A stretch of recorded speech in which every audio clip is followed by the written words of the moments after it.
Assalamualaikum warahmatullahi wabarakatuh.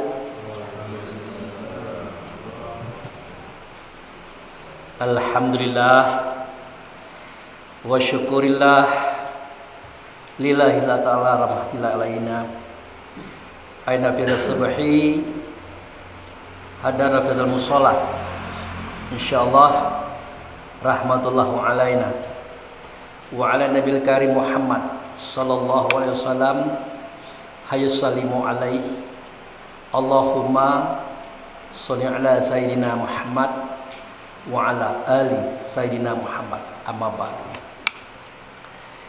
Yang saya hormati Bapak Ketua BKM Mushola Al-Aziz beserta jajarannya, yang saya hormati Pak Imam Khotib Bilal Ghorim, yang saya hormati para pemuka masyarakat, kaum ulama cerdik pandai di dalam negeri, yang saya hormati bapak-bapak, ibu-ibu, para jamaah yang insya Allah semuanya dicintai, dikasih dan disayangi oleh Allah dan Rasulnya.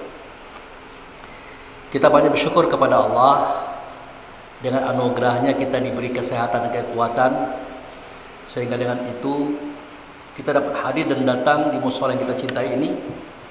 Tak lain tak bukan tujuan kita adalah untuk mengabdikan diri kepada Allah dengan cara melaksanakan sholat subuh berjamaah dan mendengarkan sedikit tausiah yang insyaallah sebentar lagi akan kita sampaikan. Bapak-bapak, ibu-ibu yang saya hormati, karena penikutan kita Nabi Muhammad Rasulullah sallallahu alaihi wasallam, kita menyatakan sholawat Allahumma sholli ala Muhammad wa ala ali Muhammad amma ba'du. Bapak-bapak, ibu-ibu yang saya hormati, pada kesempatan pagi hari ini ya kita bersyukur kepada Allah, di mana kita tadinya mati kemudian dibangkitkan lagi oleh Allah, lalu kita ke kamar mandi dan bersih-bersih, mandi, tukar baju dan ke mushola. Nah, jadi prosesing itu sebenarnya sederhana. Kejadian itu sebenarnya ya biasa-biasa saja. Tetapi di hadapan Allah dan Rasul itu adalah kejadian yang sangat luar biasa. Makanya dalam surat Az-Zumar ayat 42 dijelaskan di situ adalah Allahu yatawaffal hampusa haina mautiha walati lam tamutu fi manamiha wa yumsiku qada'ihal maut wa yursilu ila ajalin musamma inna fi dzalika la ayatin liqaumin yatafakkarun. Apa terjemahannya? Terjemahannya adalah Allah yang menggenggam roh orang yang sudah mati, dan Allah pula yang menggenggam roh orang yang sedang tidur, menahan roh yang satu karena badannya sudah hancur di dalam tanah, melepaskan yang satu karena badannya masih tertidur di atas kasur. Sesungguhnya kejadian tidur ini sebenarnya adalah kejadian yang besar. Bagi siapa? Bagi mereka yang berpikir, bagi mereka yang mendalami, dan bagi mereka yang mempelajarinya. Jadi bapak-bapak, ibu-ibu saya hormati, kalau kita bercerita tentang mati, kita ini tiap malam mati, Pak. Setiap malam kita ini mati. Makanya kalau kita belum tidur atau sebelum tidur kan ada doa tidur itu. Apa? Masih hafal Bu doanya, Bu? Bismikallahumma ahya wa bismika amut. Nah, kalau dalam bahasa Indonesianya, dengan nama Engkau ya Allah aku hidup, dengan nama Engkau ya Allah aku mati. Ya begitu. Nah, jadi kapan kita hidup? Seketika yang dengan nama Allah itu masuk ke dalam tubuh kita. Itulah roh. Kapan kita mati? Yaitu seketika yang dengan nama Allah ini keluar dari tubuh kita, maka matilah kita. Nah, jadi tidak banyak yang tahu kalau kita tidur itu sebenarnya sudah mati itu. Tapi Pak Abu, kalau kita tidur itu dikatakan mati oleh Allah, kenapa masih bernapas? Ya kan? Masih golek kanan, golek kiri, kadang-kadang ngigau pun taufik kan. Nah, di situ menunjukkan kepada kita bahwa dalam tubuh kita yang satu itu ada namanya roh. Roh itulah yang dikeluarkan oleh Allah dan digenggam. Kemudian ada yang namanya jiwa. Nah, jiwa ini dia tidak keluar karena jiwa ini menghidupkan tubuh itu. Nah, kalau jiwa ini keluar, maka mati beneran kita. Nah, itu suatu pelajaran yang kita dapat daripada Allah dan Rasul untuk kita pahami. Kemudian pada doa kita bangun tidur, apa bunyinya ibu-ibu? Alhamdulillahillazi ahyana ba'da ma amatana. Segala puji bagi Allah yang sudah menghidupkan kami daripada kematian kami. Itu. Nah, jadi itu sudah terang, sudah jelas Allah tunjukkan kepada kita prosesi kematian. Nah, oleh karena itu kata Rasulullah, banyak-banyaklah kita berbuat kebaikan, berbuat kebenaran, supaya nanti kita seketika kita hendak tidur bermimpi dengan mimpi-mimpi yang indah. Sebaliknya, kalau kita di dunia ini banyak berbuat kesalahan, kerusakan, bahkan kezoliman, nanti kita tidur banyak mimpi kita yang buruk-buruk. Jadi orang yang mati, yang sebenar-benar mati itu, cara keluar matinya itu ya seperti tidur itulah. Kalau dia orang baik, tiba-tiba dia sudah hilang. Tiba-tiba dia melihat tubuhnya tertelentang di atas kasur. Tapi cara keluarnya bagus, karena dia bagus perbuatannya, bagus perlakuannya. Begitu juga sebaliknya. Kalau orang-orang yang tidak baik, tidak benar, yang banyak berbuat kerusakan, tiba-tiba dia sudah keluar dari tubuhnya, tiba-tiba dia melihat tubuhnya itu sudah tertelentang atas kasur. Cara keluar jiwanya tadi dalam kondisi yang memprihatinkan, dalam kondisi yang menyakitkan. Itu disebut dengan sakaratul maut.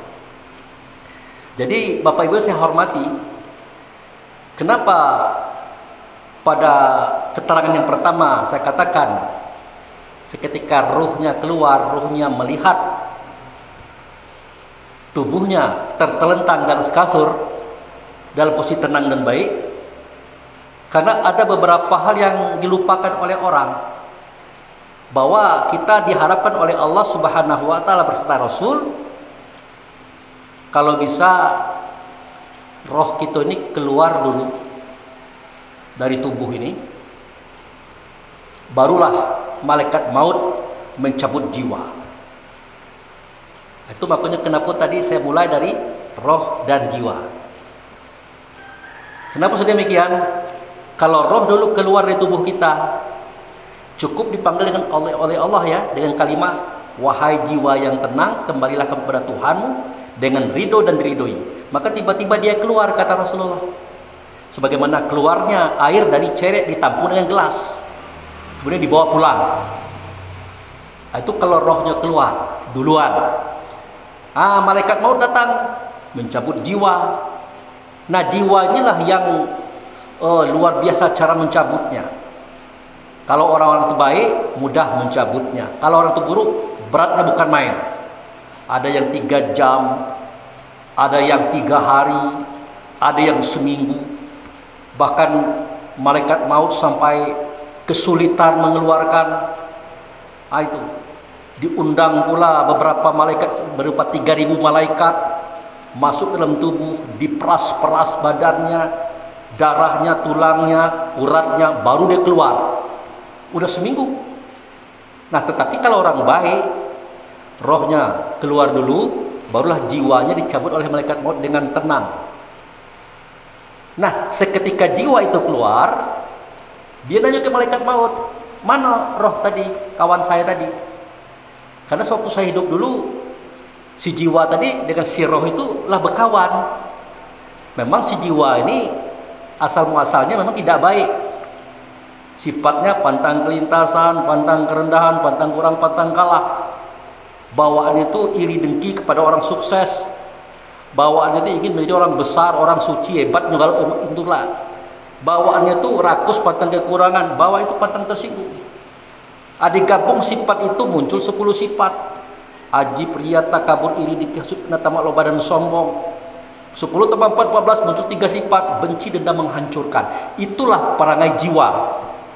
Tapi karena roh ini adalah roh baik, rajin ke masjid, rajin ke musola, rajin mengaji, rajin belajar, akhirnya jiwanya pun ikut menjadi baik. Nah, seketika roh keluar duluan, si roh tadi sudah sampai di tempat transit yang kita kenal dengan istilah surga sekarang itu. Dikeluarkanlah oleh malaikat maut jiwa tadi. Pas dia keluar, dia nanya, mana kawanku tadi, saudaraku tadi, si roh tadi mana? Kata malaikat maut, lah duluan dia. Lah sampai dia di pintu surga itu. Wah, tidak bisa seperti itu, kata si jiwa. Jadi, cak mana itu? Ya, tidak bisa. Aku ingin bertemu dengan dia, aku ingin bersama dengan dia. Makanya terdengarlah suara lagi dari Allah. Wahai jiwa yang tenang, kembalilah kepada Allah dengan ridho dan diridhoi. Akhirnya dia diantarkan oleh malaikat maut ke pintu surga. Bertemulah jiwa dengan roh tadi. Setelah bertemu, apalagi instruksinya? Fadkhuli fil ibadi. Wahai jiwa, bersatulah kamu dengan roh hambaku. Nah, seketika dia bersatu, terbentuklah tubuh baru, badan baru, jasad baru. Baru masuk instruksi kedua. Fadkhuli fil jannati. Barulah mereka masuk ke dalam sorga, tempat penantian sampai hari pengadilan itu didatangkan. Itu cerita orang yang baik, orang yang benar, orang yang taat kepada Allah dan Rasul, orang dalam hidupnya memberikan kebaikan-kebaikan, maslahat bagi orang banyak. Tetapi ada lagi orang lain yang parah kematiannya, rohnya tidak keluar, Pak. Rohnya masih di tubuh, masih terpari di hati. Nah, malaikat maut itu mencabut jiwa. Maka kadang-kadang kita dengarkan dalam ceramah-ceramah di masyarakat, sebagian para ustadz mengatakan malaikat mencabut roh. Tidak. Kalau roh itu bisa keluar masuk sendiri. Kalau roh itu adalah urusan Allah, bukan roh siapa-siapa. Jadi dicabut oleh malaikat itu siapa? Jiwanya. Dicabutlah jiwa tadi. Nah, seketika pencabutan jiwa tadi dimulai dari ujung kaki ke lutut, ke paha, sampai ke perut, ke dado, sampai ke tenggorokan, sakitnya bukan main, penderitaannya bukan main. Kenapa? Karena si roh masih ada di tubuh. Si roh merasakan bagaimana seketika jiwa dikeluarkan. Telah kata Nabi Muhammad, kalau kita melihat bagaimana sakitnya sakaratul maut, itu yang dirasakan oleh Nabi Idris, seperti kambing dikelupas hidup-hidup. Nah, kalau Nabi Muhammad mengatakan seperti kita dicencang dengan pedang 300 kali. Ya, jangankan itu, kita dioperasi, baik kalau dibius, kalau tidak dihilangkan kesadaran kita, luar biasa penderitaan kita. Nah, itulah yang dirasakan oleh orang-orang yang rohnya terjebak di dalam tubuh. Makanya seketika jiwa ditarik oleh malaikat maut, maka kata Rasulullah, mata mengikuti. Kenapa mata mengikuti? Karena rohnya masih bisa melihat jiwanya keluar. Maka tutuplah mata itu, kata Rasulullah. Tutuplah mata itu. Ditutup. Sudah. Nah, seketika jenazah itu dimandikan, kata Nabi, pelan-pelan memandikan jenazah itu karena dia masih merasa sakit. Kenapa masih bisa merasa? Karena rohnya masih ada di dalam tubuh itu. Itu. Nah, kemudian setelah kita mandikan, kita kafani, kita sholatkan, dimasukkan ke dalam ringgo-ringgo. Atau ringgo-ringgo, tandu. Roh itu berbunyi dia, berkato-kato dia. Apa katonya? Kalau dia orang baik, dia berkata, cepat antarkan aku, cepat antarkan aku, cepat antarkan aku. Nah, kalau orang buruk, dia berkata, mau dibawa kemana aku, mau dibawa kemana aku, mau dibawa kemana aku. Nah, suara ini kata Rasulullah, kalau bukan takut kamu binasa, aku mintakan kepada Allah, ya Allah, beri kesempatan kami ini mendengarkan suara roh seketika berkata-kata di saat dia di atas tanduk. Tapi aku tidak berani meminta itu. Kenapa? Karena kalau kamu mendengarnya, maka kamu semuanya akan mati, akan binasa. Nah, tetapi selain pada jin dan manusia mendengarkan suara itu. Itulah makanya kadang-kadang kalau ada orang meninggal, ada ayam krok krok krok gitu, bunyi gitu. Kalau kuda meringki, kalau anjing kadang-kadang melulung dan sebagainya, karena mereka mendengarkan suara-suara yang mengerikan itu. Nah, selanjutnya seketika jenazah tadi di dalam tanah, nah itu mereka mendengarkan suara telapak kaki saudara-saudaranya itu, mendengarkan dia dan mendengarkan omongan-omongan orang di atas kuburan itu. Makanya kata Nabi, jangan lagi membicarakan tentang aibnya, keburukannya. Kenapa? Ya karena dia itu sudah selesai. Nah, dia mendengarkan suara apa yang kamu bicarakan. Nah, setelah dikubur, didoakan, 7 langkah kita meninggalkan, maka datanglah malaikat mungkar dan nangkir menanyo si roh yang ada dalam tubuh tadi. Jadi bapak-bapak ibu saya hormati, yang ditanya oleh malaikat mungkar nangkir itu bukan badannya, tetapi roh yang masih ada di dalam badan tadi. Nah, hal ini ada 2. Di antaranya adalah orang yang baik tapi tidak tahu jalan kembali pulang, itu akan ditanya oleh Allah juga melalui mungkar dan nangkir. Pertanyaan pertama adalah, siapakah Tuhan kamu? Dia bisa jawab Allah. Siapakah Nabi kamu? Dia bisa jawab Muhammad. Apakah agama kamu? Dia bisa jawab Islam. Apa kitab kamu? Dia jawab Quran. Apa kiblat kamu? Kiblatku adalah Allah, yang nyata para Rasul sebagai simbolnya adalah Ka'bah. Terakhir, siapa saudara kamu? Muslimin dan muslimat. Nah, setelah mereka bisa menyelesaikan itu, bisa menjawabnya, maka berkata Allah kepada malaikat mungkar nangkir, istirahatkan dia. Istirahatkan. Tapi sebelum istirahatkan, bukakan pintu ke arah tempat dia pernah bersyahadat.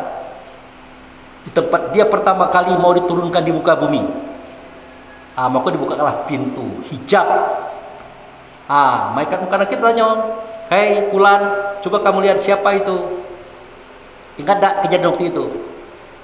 Oh ya ingat, itu dah kejadian ketika kamu melihat Allah. Tidak nyata Allah, melainkan nyata utusannya. Kamu berucap dengan asyhadu an la ilaha illallah wa asyhadu anna Muhammadar Rasulullah. Dia yang kulihat adalah Muhammad. Betul? Betul. Oke, silakan istirahat. Ini perintah Allah kepada kamu. Semoga kamu selamat. Ditidurkan dari ibu. Dia ditidurkan karena dia orang baik, tapi tetap menderita sakaratul maut, ya, menderita ditanya, tapi tidak dicambuk karena dia bisa menjawab. Nah, nanti seketika pecah langit, pecah bumi, terjadi hari kiamat, maka semua jiwa-jiwa yang gentayangan itu dimasukkan kembali kepada ruh-ruhnya, termasuk jiwanya orang yang baik tadi. Disatukanlah dia dengan ruh tadi. Maka dia berkata, ya wailana mamba'at sanami markodina. Itu ada di surat Yasin tuh. Waduh, celaka kami. Siapakah yang menolong kami pada saat terjadinya kejadian besar ini? Namun mereka diselamatkan oleh Allah, diangkat oleh para malaikat ke tempat yang tinggi, namanya Al-A'raf. Jadi di tempat itu kalau nengok ke kanan nampak ahli sorga tadi yang duluan datang. Kalau melihat ke kiri nampak dia ahli neraka. Siapa itu ahli neraka? Orang-orang yang tidak kembali kepada Tuhan, orang-orang yang terjebak di dalam tubuhnya. Ketika ditanyakan 6 hal dia tidak bisa jawab. Itulah orang yang berkata, mau dibawa kemana aku, mau dibawa kemana aku. Karena seketika ditanya siapa Tuhanmu, dia tidak bisa jawab. Dipukul 100 kali, kelepuk. Siapa nabi muda bisa jawab sampai 6 pertanyaan, 600 kali pukulan. Terakhir ditenggelamkanlah dia ke dalam bumi yang paling bawah, namanya As-Sijjin. Nah, seketika terjadi kiamat, terjadi pecah langit pecah bumi, maka mereka semuanya dikeluarkan. Dan bentuknya tidak cak kita lagi. Ada yang berbentuk babi, berbentuk anjing, bentuk buaya, bentuk ular, atau kepala besar, kaki kecil sehingga menggelinding, atau kepala kecil, perutnya besar sehingga melinding, dan macam-macam. Nah, itulah kejadian yang perlu kita ketahui, yang akan terjadi nanti ke depannya. Nah, jadi bapak-bapak ibu-ibu saya hormati, kenapa Allah mengatakan bahwa kejadian tidur ini adalah kejadian yang amat besar bagi kita yang mau mempelajarinya. Makanya pada pagi hari ini kita sampaikan bahwa itulah kisah-kisahnya. Nah, oleh karena itu bapak ibu saya hormati, mari kita ambil hikmah daripada tidur dan jaga ini. Kita bersyukur kepada Allah, bangun tidur, ke kamar mandi, yang nak mandinya mandi, yang berwudunya berwudu. Apa yang terjadi? Seketika dia berwudu, maka dirontokkan semua dosa-dosanya. Itu dibersihkan semua tubuhnya. Seketika dia berdoa, Allahumma ja'alni minat tawabin wa ja'alni, langsung dibersihkan hatinya. Maka bersihlah tubuhnya, bersihlah hatinya. Tak boleh dikotori lagi. Kalau kita kan hati-hati terhadap kotoran, misalnya ada kotoran ayam, kotor apa, kok kencing cucung atau apa, itu kita jago. Tapi hati juga dijago. Kadang-kadang kita sudah berwudu di rumah, bertemu kawan, mulai kita mengunjingkan si A, si B, itu sudah mengotori hati, membatalkan wudu hati. Semestinya dia wudu lagi. Kalau dalam kajian tasawuf seperti itu. Kebanyakan kita menjaga yang fisik, tidak menjaga yang di hati. Makanya kalau sudah berwudu, jangan lagi kita membuat hal-hal yang tidak baik. Itu pertama. Yang kedua, seketika kita ke masjid atau ke musola, seketika melangkah kaki kanan itu diangkat derajat, melangkah kaki kiri dirontokkan dosa.